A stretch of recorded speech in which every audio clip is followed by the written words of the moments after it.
Du 17 au 20 octobre, Eurexpo accueillera le salon national dédié à la promotion du tourisme et de la mobilité en autocar. 4 jours durant lesquels Autocar Expo réunit tous les professionnels du secteur.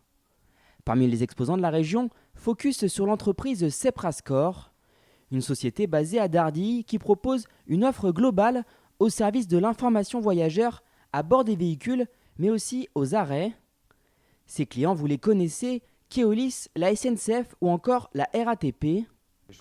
Pour se développer, Sepra a su profiter des récentes évolutions réglementaires en matière d'accessibilité dans les transports et donc dans les autocars. Le système d'information, ce sont les afficheurs que vous voyez sur les cars et qui marquent la destination, le terminus du véhicule. Ce sont des systèmes d'annonce vocale et visuelle embarqués qui permettent de situer où on se trouve, d'annoncer le prochain arrêt, la destination, à tous. Avec le temps, les écrans à l'intérieur des véhicules sont devenus plus attractifs pour proposer diverses informations autres que les simples arrêts. L'intérêt ici est de pouvoir personnaliser et adapter les animations à chaque réseau de transport. En général, les grands réseaux ont leur propre charte graphique qu'ils demandent d'incorporer au système. Donc là, c'est la partie qui est plutôt stationnaire. Donc on récupère de l'information voyageur par rapport à l'information qui est récupérée dans les véhicules. Ces données sont centralisées dans une base de données et diffusées sur les différents supports. Une fois le cahier des charges validé, l'objectif est de rendre l'exploitant totalement autonome dans l'administration du système. Il peut avoir un problème au niveau de la batterie, parce que ces équipements ont des batteries à l'intérieur. Donc si la tension de la batterie descend trop bas, le système se coupe. Il peut avoir un problème aussi au niveau de la carte SIM par rapport à l'opérateur, ou ça peut être un problème au niveau du serveur de la communication. Et tous ces niveaux de problèmes, le client peut les retrouver en regardant sur notre supervision. Ces équipements étaient à l'origine plutôt destinés à l'information voyageur urbain. Maintenant, Sepra développe l'interurbain avec des systèmes plus légers et accessibles à des coûts moindres pour les plus petits réseaux.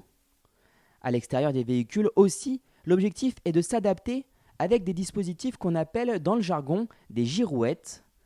Comme on le voit, elles sont totalement paramétrables. Ici, on peut tester, donc brancher les girouettes sur le banc de test qu'on voit là et tester le fait que tout fonctionne, que ça affiche bien comme on souhaite, que le rendu est bon aussi. Donc ça, c'est vraiment la salle où on va configurer les girouettes et éventuellement les tester, que ce soit avant installation ou en cas de problème, plutôt sur de la maintenance, du service après-vente, des choses comme ça. Pour ce qui est des interventions, les services commerciaux et techniques sont répartis sur le territoire. Sur ce bus articulé, par exemple, Franklin et Jacques installent des girouettes extérieures qui donneront des informations destinées aux voyageurs de la ville de Genève.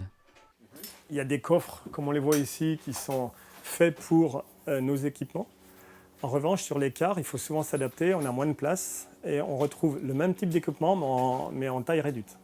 Pour l'affichage de l'enchaînement des arrêts, tout est géré automatiquement. C'est-à-dire que chaque arrêt est cartographié, on a les coordonnées GPS et au fur et à mesure que le véhicule avance sur sa ligne, il rentre dans des zones cartographiées GPS et on gère des rayons. Quand le véhicule rentre dans le rayon, on va afficher l'arrêt en question et quand il sort du rayon, on va afficher le prochain arrêt à venir. Et ça de manière automatique. Une fois le dispositif mis en place, le système de pilotage sera ensuite installé et mis en route à Genève.